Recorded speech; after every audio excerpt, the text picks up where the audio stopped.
Komando Operasi Habema TNI melaksanakan operasi di Kampung Tigi Lobak, Kabupaten Puncak pada Kamis 31 Juli. Dalam operasi tersebut terjadi kontak tembak dengan organisasi Papua Merdeka. Akibatnya 3 anggota OPM tewas. Panglima Korps Habema TNI Majen TNI Luki Avianto menyampaikan bahwa penindakan yang dilakukan oleh anak buahnya kepada OPM di Kampung Tigi Lobak dilakukan secara terukur dan profesional. Mereka melaksanakan operasi tersebut sebagai tindak lanjut atas aksi OPM di wilayah Ugimba pada 2019 silam. Saat itu seorang anggota TNI gugur dan senjata api jenis SS2 V4 dirampas oleh OPM. Menurut Luki, operasi yang dilaksanakan oleh anak buahnya menjadi bagian dari upaya strategis untuk menegakkan kedaulatan negara serta merebut kembali senjata milik negara yang dirampas oleh OPM. Dalam operasi tersebut sempat terjadi tindakan perlawanan bersenjata oleh kelompok OPM, sehingga dengan terpaksa Satgas melakukan tindakan tegas yang mengakibatkan tewasnya 3 orang anggota OPM. Berdasar hasil identifikasi sejauh ini, 2 dari 3 anggota OPM itu bernama Ado Wanimbo dan Meni Wakerwa atau Jumadon Waker.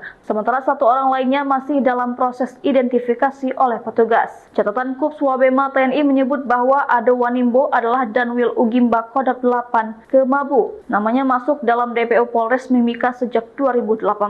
Dari lokasi operasi tersebut, Korps Habema TNI berhasil mengamankan sejumlah barang bukti yang salah satunya adalah 1 pucuk senjata api jenis SS2 V4 dengan nomor senjata BFCS 024739 beserta teleskop Trigicon SN 923632. Senjata itu diketahui merupakan milik anggota TNI yang gugur pada 2019 di Ugimba. Download Tribun X sekarang, menghadirkan lokal menjadi Indonesia.